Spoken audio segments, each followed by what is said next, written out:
We'll be getting started in just a few moments. Welcome, and thank you for joining us. I'm Liz Whitehead, Managing Editor of Events at U.S. News & World Report. Today's webinar explores the U.S. News Best Colleges rankings. Before we get started, we have a short video from our sponsor, U.S. News Academic Insights.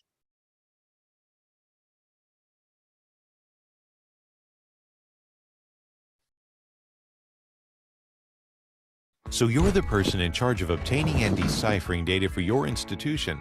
And it's that time of year again. Time for U.S. News to rank your institution or program. Time to check on what has changed from last year. But that means time-consuming and frustrating work trying to find all the data you want and get it in the form you need before you can even get started. This is no easy task. And even then, you may not even really be getting all of the information. There has to be an easier way. Well, now there is. Thanks to U.S. News & World Report's Academic Insights tool, we've done all the hard work for you. Not only can you view your own institution or program's data, but you can historically benchmark against your peers, accessing our unique and comprehensive data sets. With our advanced custom visualizations, we allow you to intuitively organize the data into charts and graphs, allowing you to easily digest large amounts of data very quickly. You can access this information by logging into your account and either download the data as visualizations or as data sets in Excel files. We track undergraduate institutions, business schools, education schools, engineering schools, law schools, medical schools, online bachelor programs, online business programs, online education programs, online engineering programs, online infotech programs, and online nursing programs. Finally, based on your subscription, when the rankings are released, we send you an easy-to-understand ranking report with explanations of all the different metrics and weightings and how they're used to determine your ranking. For more information or to get started using U.S. News & World Report's Academic Insights tool, visit ai.usnews.com. U.S. News released its latest Best Colleges rankings on September 12th. You can go online to see the full data and rankings, along with a wealth of news and consumer advice content about applying, paying for, and thriving at college at usnews.com/best-colleges. One important note, we are recording video of today's webinar, and registrants will receive a link to video from the session in the coming days. Video will also be archived on usnews.com. We'll begin our webinar with a brief presentation on the latest thinking that went into creating this year's rankings. But we want to spend the majority of the time today addressing your questions. You can type these into the Q&A feature in Zoom on your screen. Our team will review these in real time and give voice to as many as we can during the course of the hour. If you can, please include your name, title, and institution so we can learn a little bit more about you. You can also always contact official@usnews.com with additional questions or those that might be specific to your institution. Now, I'm pleased to welcome two of my U.S. News colleagues to the webinar, Bob Morse, Chief Data Strategist, and Eric Brooks, Principal Data Analyst. Thanks to you both. Over to you, Eric. Thank you, Liz. I'm going to share my screen here.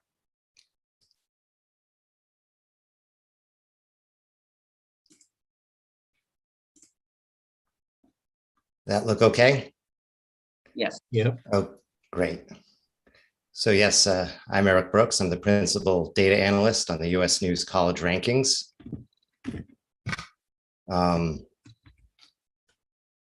Is not moving to the next one. That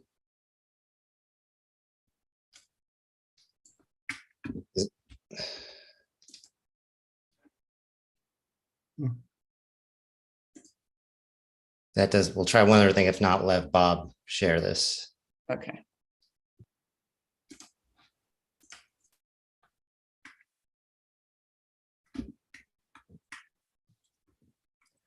It's still not working. Okay. Okay. Close your share, Eric. Well, let me try to share.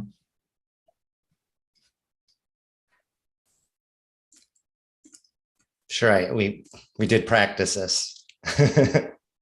It wouldn't be Zoom if there wasn't a glitch. Did that share? Just a second. Sorry. Not yet. Sorry.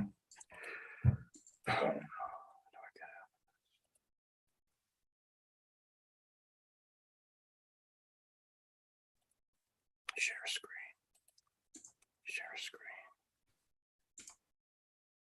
A few seconds. Okay. Share screen.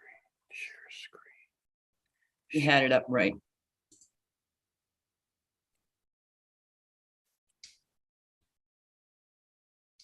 Okay. You go start the slideshow in the top menu. Yeah. Okay, yours is moving. All right. Okay. So tell All me, right. tell me when. Yep. You can go to the next slide, Bob. So why do we rank colleges? Well, because there's demand for it. A college decision is important. There's significant costs up front, and it has impact for the future, as well as the 4 or more years a student is at the school. So it's important that there's good comparative data to help inform those decisions. And absent that data, any search might be reputation driven in the sense that they may be familiar with a prospective student, may be familiar with a few schools offhand, or a few are referred to the guidance counselor or from the guidance counselor, or word of mouth. But having a quantitative oriented ranking of 1,500 schools, we did exactly 1,500 this year, helps both. In addition to helping narrow a list, it also brings to prospective students' attention schools with which they may not be familiar. Next slide. Now, why do we do numeric rankings? Well, we understand that rankings cannot be defined by a single number, or a school cannot be defined by a single number. We know there's more complexities and individual needs. That said, we believe what's most useful to users on our site is to have a spectrum of rankings when they're looking at one school versus another school versus another school. Take this example below. Here's the National University ranking that we published a week and a half ago on usnews.com. And from this, it could stand to reason that someone who's considering applying to University of Georgia may also want to look at Ohio State or Lehigh or Purdue or RPI, among other schools. And it can be inferred from a spectrum. Now, alternatively, if we decided to group schools as like the red schools and the pink schools, and maybe the red schools are the A schools and the pink schools are the A- schools, we'd be creating a bit of a false dichotomy, suggesting that 49 and 51 are less similar schools and less realistic targets together than 49 and 1 or 49 and 2.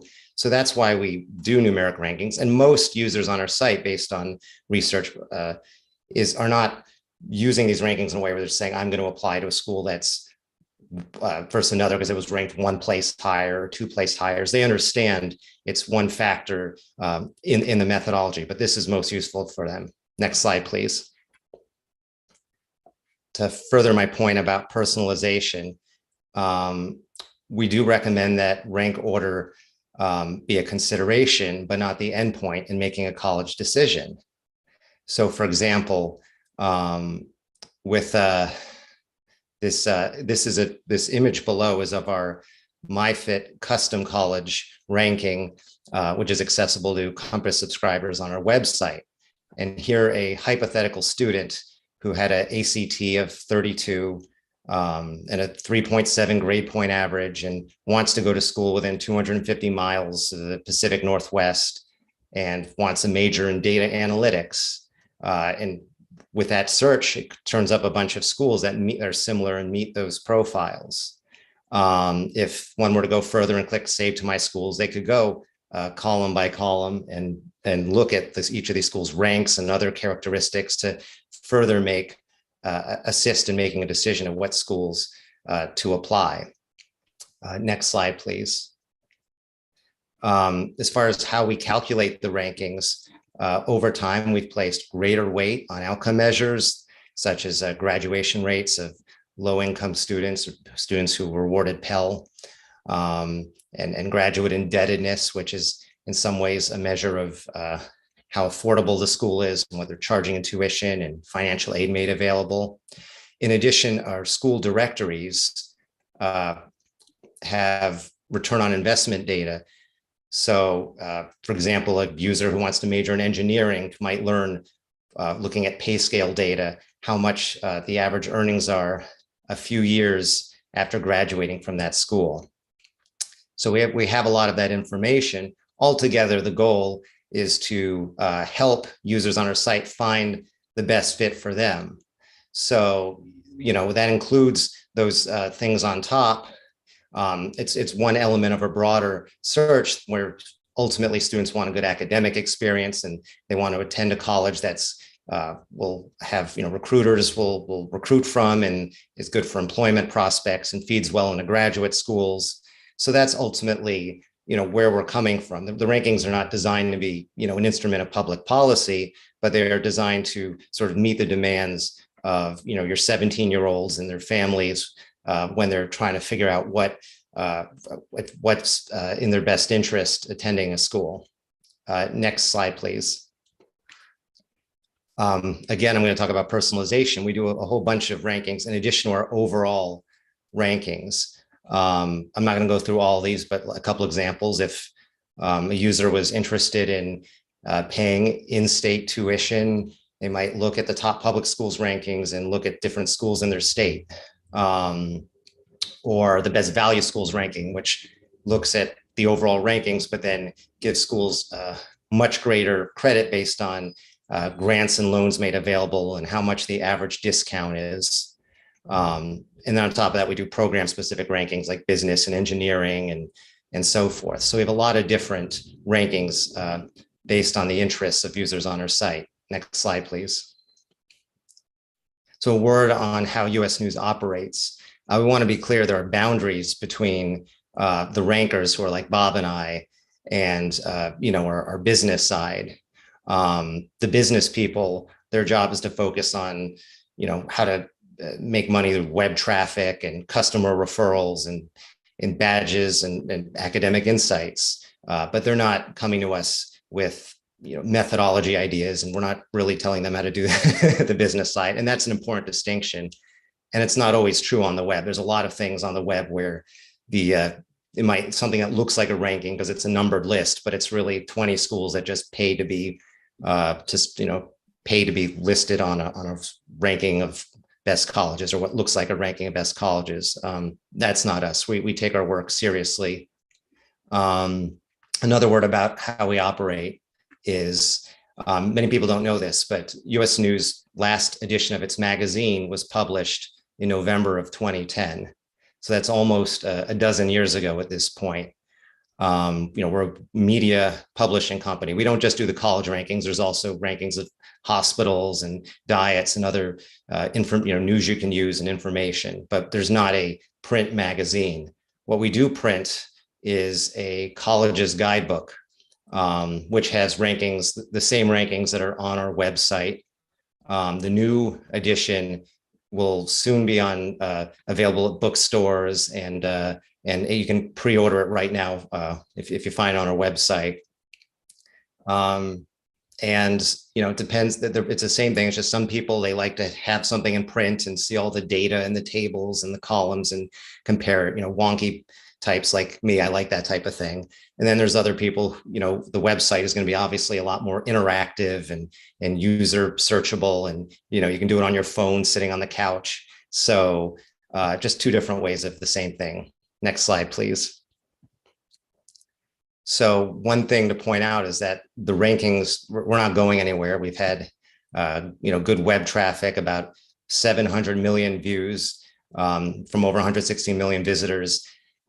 This predates our launch a week and a half ago. I don't have the latest numbers, but half of those visitors are looking at colleges. And again, that's important because if you're someone at a school who doesn't have the biggest national reputation, having a listing on usnews.com and a rank that sort of verifies that you're a solid academic program is a key, informational shortcut for people trying to learn more about a school, which maybe they're not familiar with because it's not an Ivy League school or it's not in the Big Ten or the SEC.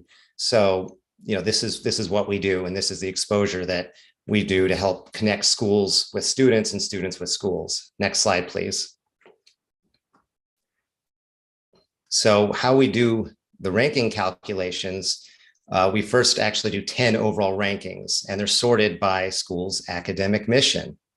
So a big research university will be in our national universities ranking, whereas a undergraduate liberal arts teaching college is in our national liberal arts colleges category. And students will somewhat self-sort on this because some want to go to the school where there's a football game every Saturday, and others want the small classes. And analytically, we break them up because it's for more valid comparisons. We know that a small school will do better on class size or student faculty ratio. A big university might have more resources or bigger national reputation. So we break them up for comparisons and for users. And the way we do it is by following the Carnegie classifications, which is a third-party group that classifies schools based on the types of degrees awarded and the level of those degrees. Now, for our latest edition, 10% of institutions were in a different ranking from the previous edition. And that's important. That was actually the most common question Bob and I got from schools after the rankings launched was, why did we change, ranking categories? And the answer is because we follow Carnegie. The good news in terms of confusion is Carnegie only typically does these updates every few years. So whichever ranking a school is in this year, it should be in for at least the next 2 years. Next slide, please. So this page is our outcome measures that are used to calculate the rankings. They in total comprise 40% of the ranking calculations. And their graduation retention rates, bachelor's degree, as well as Pell, which I mentioned earlier. And we look at the equity of how schools are graduating their Pell students with their non-Pell students, and that they're enrolling a significant number of Pell students, because achieving a high rate, graduation rate of low-income students is more impressive if you can do it with a larger pool. We're also looking at graduation rates after controlling for other characteristics, in addition to Pell, like how many students were first in their generation to attend college, and admission selectivity, that they're entering SAT scores, and indebtedness, which I mentioned earlier. Next slide, please. An additional 40% is input measures. So those are factors like class size and faculty pay, the standardized tests and high school class standing relating to admissions. I should note that we do not incorporate acceptance rate or yield in the rankings. We haven't for several years. Financial resources per student, which is pertinent to academic spending. So, the climbing walls and lazy rivers don't count. It's things like educational expenses or, instructional support and institutional support and student services and things like that.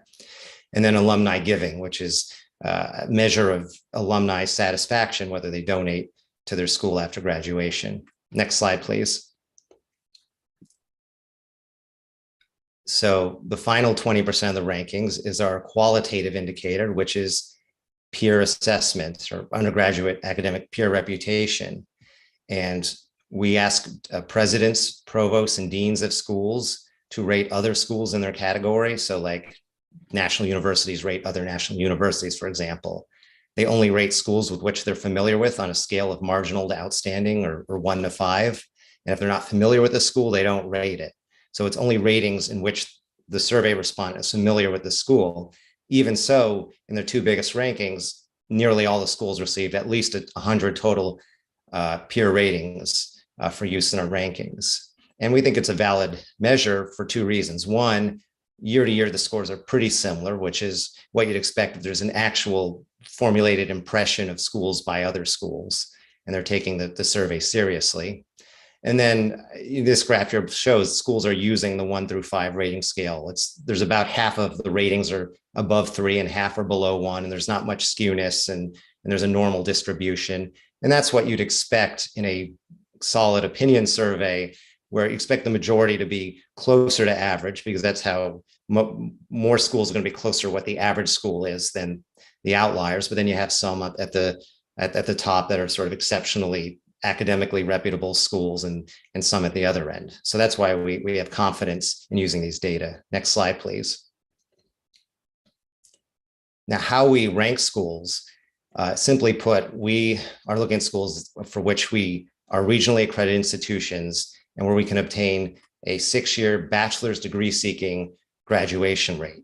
So that leaves out for the ranking some non-traditional programs, such as ones where everyone must start out earning an associate's degree before they can move up to a bachelor's, or graduate schools that are degree completion. We also don't rank online programs in this ranking. We have a separate ranking of online bachelor's degree programs, but we don't do it here because we don't want to be comparing a student faculty ratio of a fully online program with one that has people attending physical classes, for example. We all, same reason why we don't include specialized schools. So if it's just an art school or an engineering school, we might include an engineering school in our engineering program rankings, or a business school in our business program rankings, but we don't want to otherwise be in our overall rankings comparing a very specialized school's data with a school offering a more generalized curriculum. Now, one thing that doesn't impact whether a school is ranked is whether it participates in our survey. We greatly instruct schools to participate in our survey because the data we collect for them, and Bob is going to get on this a bit later, is more recent, and schools can vet what they're sending to us, and meets the definitions that are most useful for our rankings. But for schools that don't participate, which is a minority, we are able, for most ranking factors, to obtain similar, maybe not identical, but similar data from government sources. So schools in our college rankings do not opt in or out of the ranking, and it has no bearing on whether a school is ranked. Next slide, please. So now I'm going to hand it off to Bob Morse, who's our Chief Data Strategist, who's going to continue this presentation. Yeah, well, thank you very much, Eric. I'm going to discuss just a few of the key methodology changes that we made in the current rankings, which were called the 2022-23 edition. And probably one of the biggest changes we made was related to the SAT, ACT scores, which was made for a couple reasons. Mainly that there were fewer prospective students taking ACT, SAT tests for fall 2021 due to COVID, but there's also other trends going on in higher education, that there's more and more schools going test optional, maybe because of COVID, maybe as a long-term policy, but there are more and more going test optional. And there's some large institutional university systems like University of California going test blind. So there's a lot of SAT test scores issues that are policies that are changing. But our own methodology was that for schools that reported on at least half of their new entrants, that's percent submitting, then they didn't get a discount, or if they had less than half the students with ACT scores combined, they got a discount. And the test blind schools, defined as, in this case, schools that didn't have any scores that they submitted to US News, they received a low value equal to a very low SAT, ACT score. That's the old methodology. The new methodology is that for the fall 21 entering class, we used a school's scores when 50% or more of the majority of the new entrants submitted scores. And if they were under 50%, we then looked at, we want to, in this COVID impacted time, we want to give schools at least look at their prior year's data. We reference their 2020 entering class SAT, AC scores, and we use those analytically. So if both years were under 50% submit, we did not use SAT and ACT scores in our analysis. our formula reallocated for those schools. We put extra weight or put an extra weight on their class standing and average graduation rate, those two factors. The other big change that we made was in the old methodology,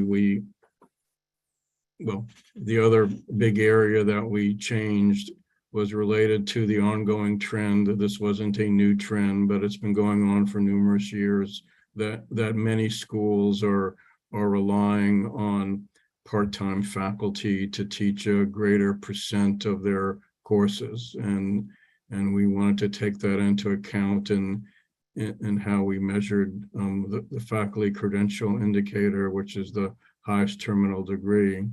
And our old indicator only measured the highest degree in the field based on full-time instructional faculty.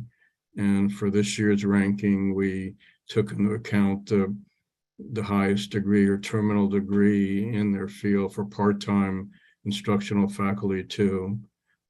Some schools, all their part-time faculty have the highest terminal degree. So the highest terminal degree can mean a PhD, but generally means a PhD, but in some fields, a terminal degree, like in fine arts and in architecture and a few other fields, can be a master's degree. So that's what the phrase terminal degree means.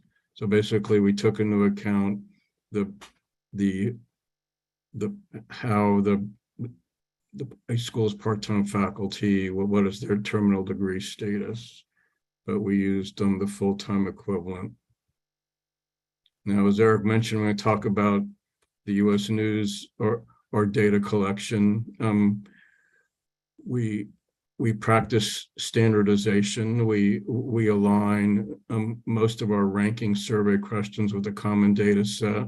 This is a collaborative effort between some of the largest publishers, U.S. News, College Board, and Peterson's, and with the higher educational community. U.S. News has been a lead participant for almost over 20 years.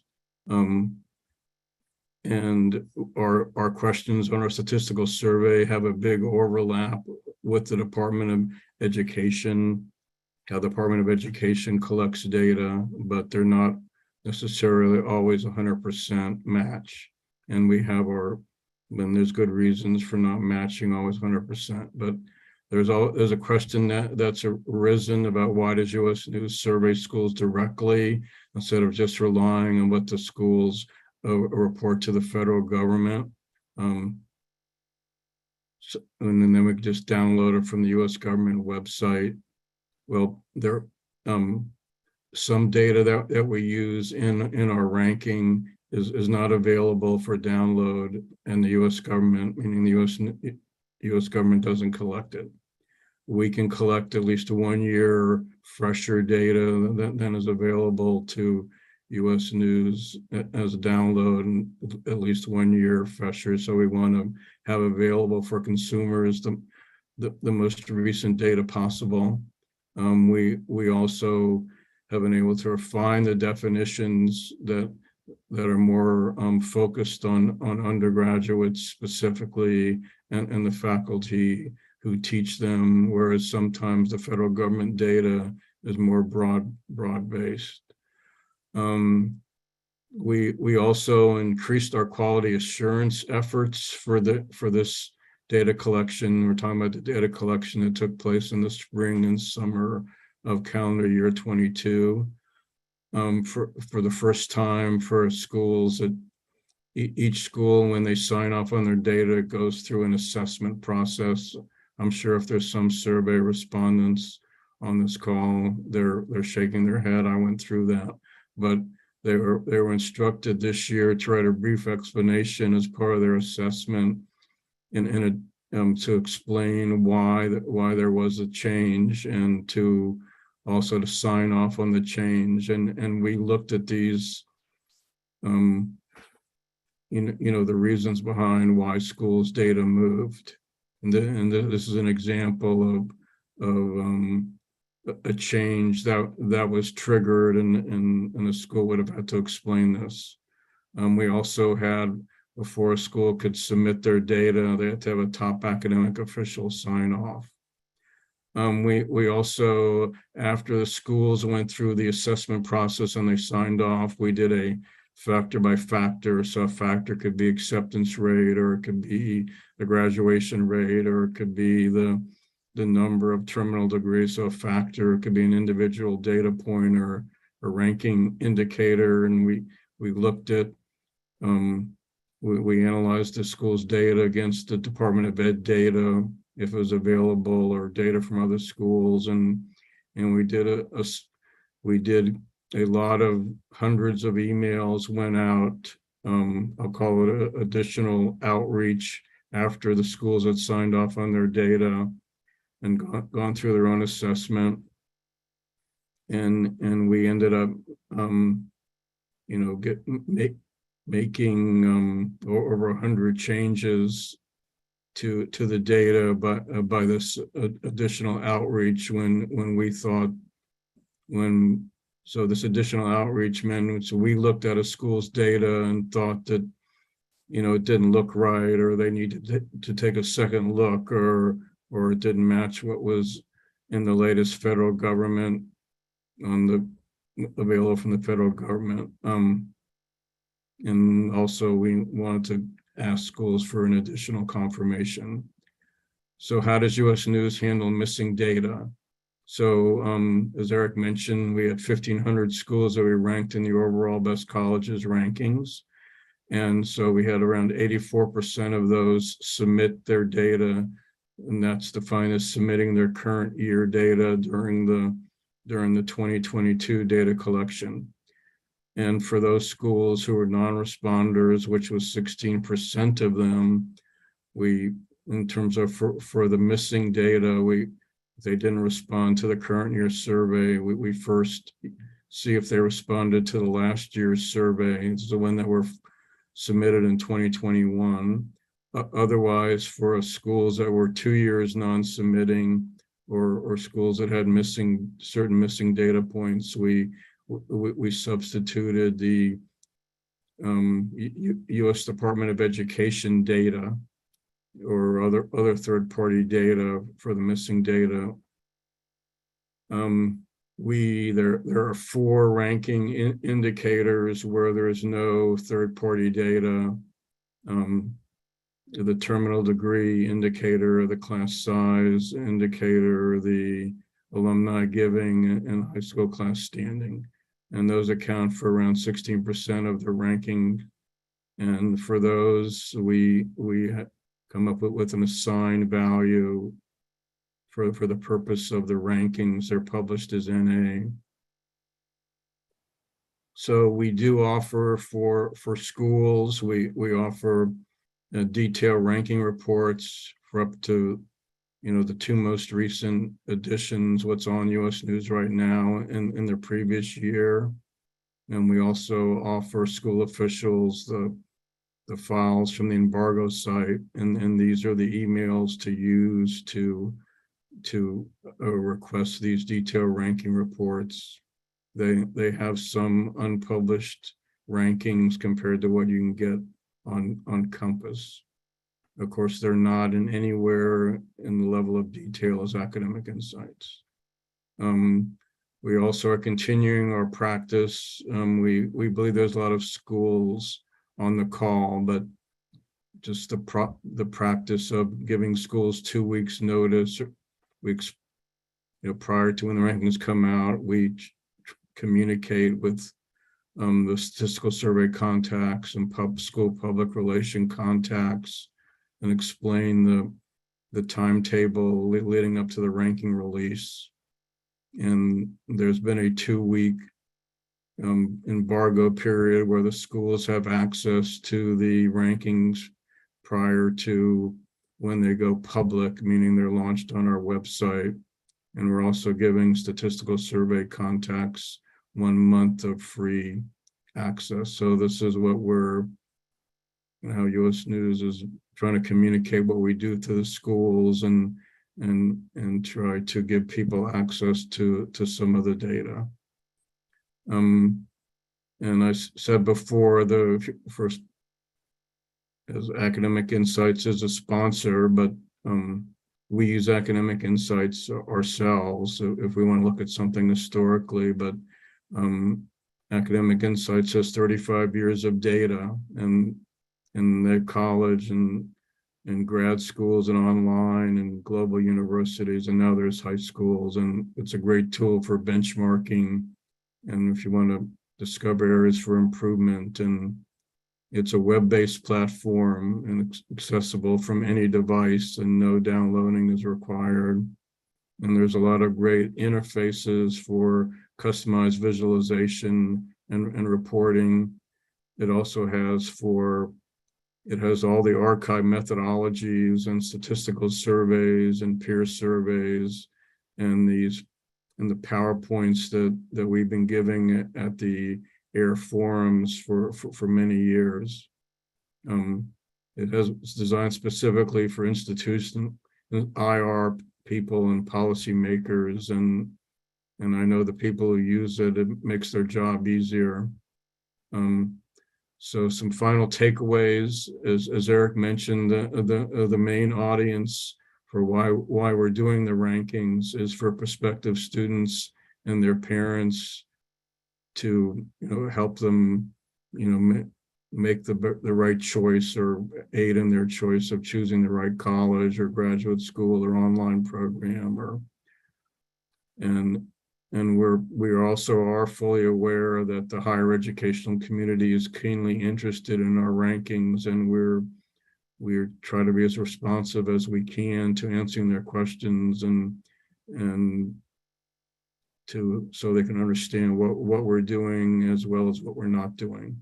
Our surveys used standardized definitions, and in terms of our QA process, we both review a school submission by quantitative assessment, and we still do old-fashioned QA.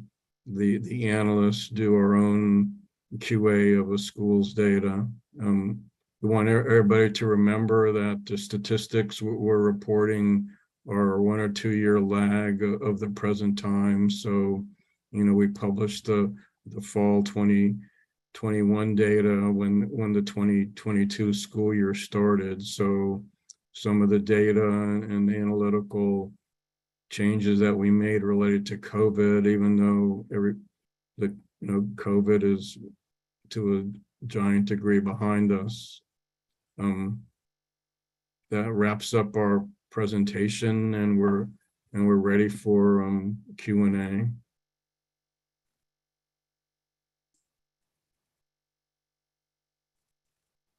You're muted. Thanks, Bob and Eric. We have a very engaged audience, and they have a lot of questions, so we'll get right to them. First one, why does the number of schools in the national universities category keep increasing each year? I guess I'll answer that, because that relates to the slide I explained earlier about Carnegie classifications. And we follow them, and they have grouped more schools into R1, R2, R3 classifications that map to our national universities category. And specifically, a lot of professional doctorate programs.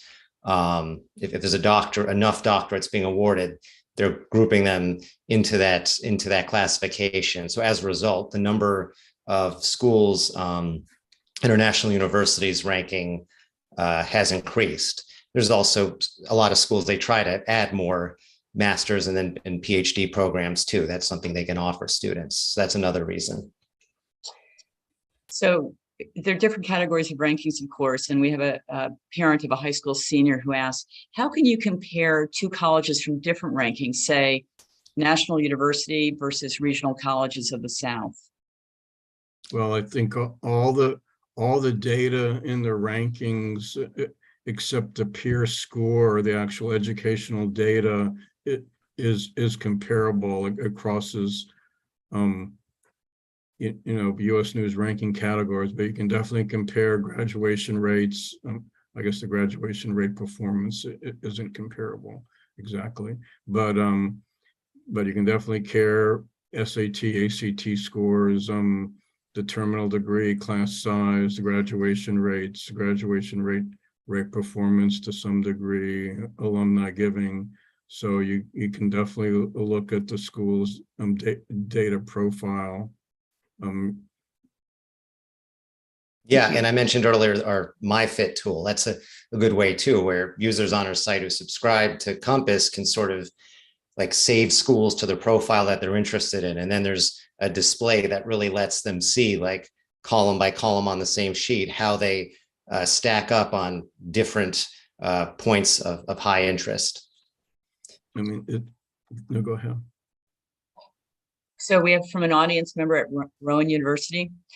For alumni giving rank, why do some universities have a high average alumni giving rate percentage, but they might not be ranked as well in the alumni giving rank?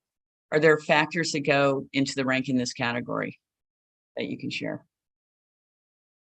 Well, I mean, it depends what U.S. News ranking category they're in. You can have in the National Liberal Arts category, especially, or in some of the National University category, there are some schools that have relatively high alumni giving rates, and their numerical rank isn't as high, but generally speaking, you have to have a high alumni giving rate to rank in the top, near a good rank in it. If the person from Rowan has a specific question, they should submit it to us on official@usnews.com about the exact data they're talking about. And I'll make sure to reshare that email address at the end of the webinar so you guys can contact Bob or Eric if you have questions. Okay. Will you disclose how the test score weight was redistributed for the schools that did not have sufficient test score data? From an audience member who says, I understand that graduation rates and high school class standing were upweighted, but I wonder if at any point the specific reweighting will be disclosed. Well, as of now, we've elected not to do that because we're a little concerned about schools sort of comparing option number one versus option number two. I mean, I don't think most schools are designing their whole SAT policy around our ranking, but I don't even want to be accused of that. Okay, we have a question from an audience. Oh, we just lost it. We have a question from an audience member at the UNC Chapel Hill School of Nursing. This was only the second year that undergraduate nursing programs were ranked in the fall. Will the timing of the rankings release remain best colleges in the fall and best graduate schools in the spring, given that nursing programs often cross both? Well, yes. I mean, currently, our team doesn't exactly decide the timetable of when the rankings are released, but at least the best colleges rankings for the undergraduate will be released in the fall, and the best graduate schools in the spring or in March. We don't have an exact timing, but that's how it's currently planned, at least as of September 21st. Another audience question. A good portion of the rankings continue to be based on the reputation survey. How does U.S. News work to ensure these data are valid and reliable? I think it's pretty much the slide I presented, where we do look at the data and we do look that there's a good distribution of ratings, and there's some consistency from year to year, and there's enough ratings. We are using. We're not committed to. Yeah, go. No, we are using 2 years of summed up rankings for the best colleges, so there are enough. But go ahead. No, I was saying, I mean, we're not wedded to any single approach. We a few years ago were using surveys of high school counselors, because that was we thought that was a good idea in theory, to also have reputation of high school counselors in addition to school officials.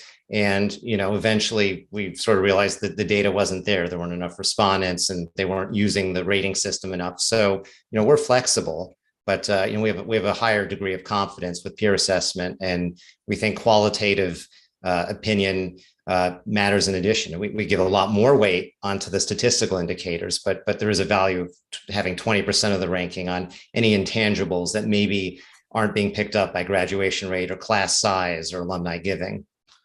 I mean, we believe that at least in many cases, a diploma matters in getting into certain graduate schools, and what the name on diploma, this is reality, can matter on a job application, at least for our first job. So there are some reasons, there's some other sort of reasons why we believe reputation matters. We have two related questions about graduation rates. So I'm going to give them to you together. What's the thinking behind looking at 6-year graduation rates versus 4-year graduation rates? And second, how does U.S. News address the weighting when there's a large variance between the U.S. News predicted graduation rates and actual graduation rates? So 6-year versus 4-year, why do we focus on that? And then predicted versus actual graduation rates. How about you take part one, Bob, and I'll take part two. Okay, well, I mean, there was a great deal of discussion, not actually recently, when the U.S. government just basically this, not necessarily the standard, but the traditional 6-year graduation rate, 150% of the 4-year. It's there's some a decent percent of students don't graduate in the traditional 4 years, and we wanted to try to be as take that into account, and the sort of the typical attendance pattern isn't 4 years anymore, and that's why we're choosing 6 years. Yeah, especially with like COVID, where some students Right. like took a gap year Right. off or that kind of thing. But yeah, and there's a lot. So engineering, there's a lot of programs where 4 years isn't the standard. So regarding part two of the question, I'm going to reject the premise. I think the predicted graduation rates are very close to actual graduation rates. If you average the actual graduation rates, you get the same average graduation rate as you do if you average all the predicted graduation rates that our multivariate regression calculates. In addition, if you take the gaps between the ones we predicted and the ones in the actual rates, +2, -1, and you average those, like every year it's a 0. So these are pretty close, when obviously some are going to be a little higher, their actual grad rates versus what our model says, and some are going to be lower based on how well they're exceeding expectations in graduating students compared to the demographics of their students and their admissions data and their finances. But that's the point of the metric. If every predicted rate matched the actual grad rate, it would be a meaningless statistic. Thank you. Next question. Why did you drop acceptance and student yield rates? Well, I mean, this is an historical question, because as Eric said, I mean, we haven't had acceptance rate for 4 or 5 years, and we haven't had yield for a long time. I mean, we felt that they could be, they weren't measuring anything academically, and they were a function of the admission process, and yield can be actually a function of early decision, early action, and we wanted to take ourselves out of the debate in higher education, and that schools are trying to get more applications or admit in a certain way to try to score in a certain way for the U.S. News ranking. So by taking them, by not having any process questions, a process means the admission process, that we took U.S. News out of that sort of higher education debate, about, why schools do, do something or not. Yeah, I'd add that, high school class standing and standardized tests are specifically measuring the students who are accepted, whereas with acceptance rate, you're to some extent, the denominator looking at how many students were rejected, and we don't want to be focusing on, rating schools by who they reject. We want to evaluate schools based on who they accept. Right. Well, Eric, you've set up the next question. Great. Will you please explain what your approach to SAT, ACT thresholds % submitting will be in the future? Well, that's it. Go ahead, Bob. You mean we can? We're going to keep it at 50. All right, that's easy. Can you clarify if first generation student performance is included in the outcomes factor? No, I think you misheard us. I was just saying, I think the questioner was asking, are we going to keep it next year at 50? And we're not going to, we're right now, the last 2 years, we sort of made 50, well, we changed it last year, this year, but in the current ranking, you needed to report SAT, ACT on at least 50% of new entrants for us to use in the rankings. And we don't have something we can tell right now exactly about how we do it next year. We anticipate, on one hand, that next year, we know that there's still a lot more test optional and test blind than there was, pre-pandemic, let alone a decade ago. And there's a survey of like admissions counselors from Inside Higher Ed or something that came out either earlier this week or last week that confirmed it. On the same note, we know that next ranking is going to use the fall 2022 entering class, which are the people that enter now. So that's a, post-vaccine group. And I think how schools are using SAT and ACT admissions by then, and I've heard college boards say this too, is going to be a more deliberative process. During COVID, a lot of schools very quickly communicate, oh, we'll be test optional, we'll waive it. And it was how they communicated it, whether it was still recommended or preferred, was kind of an on-the-fly thing. And then there were, of course, students who didn't want to take the test who wanted to, but didn't because they're worried about health concerns or anything of that nature. So we don't know what we're going to do next year. We are aware that how the extent schools are using standardized tests in their admissions is going to have been more of a deliberative process relating to the school policy, but that's not really, I don't take that as like foreshadowing something. The next ranking is like 11 and a half months away, and we got a lot of other things to work on. Okay. So to follow up, can you clarify if first generation student performance is included in the outcomes factors? First generation is included in the outcomes factors because it's included in the multivariate regression for graduation rate performance as an independent variable, meaning schools do better in the ranking if they have for example, a 75% graduation rate in which many of the entering students were first generation, compared to another school that had 75% graduation rate with fewer first generation students. And we want to be measuring schools that are exceeding achievement, and it is enhancing achievement because even when you control for other characteristics, we do see in our data that students who are first in their family to go to college are less likely than other students to graduate in 6 years. They asked, the audience asked if you can talk more about how you rank social mobility, and without getting into a particular school, they said it seems like some you could have better Pell Grant and non-Pell Grant graduation rates than some institutions, but have a lower rank. And so they're wondering what factors could impact that. It's very simple. And we get asked this a lot. As I said earlier, we give a lot more credit, in the social mobility factors if a school graduates its Pell students while enrolling a larger cohort of Pell students. So we get questions all the time from a school where they have like an 80% grad rate of their Pell students. Why aren't we, at the top of the social mobility ranking? Say, well, because you only, enrolled 16% of your entering class that included Pell students. And we don't want to say that best school for social mobility is a school that's 84%, non-low income students.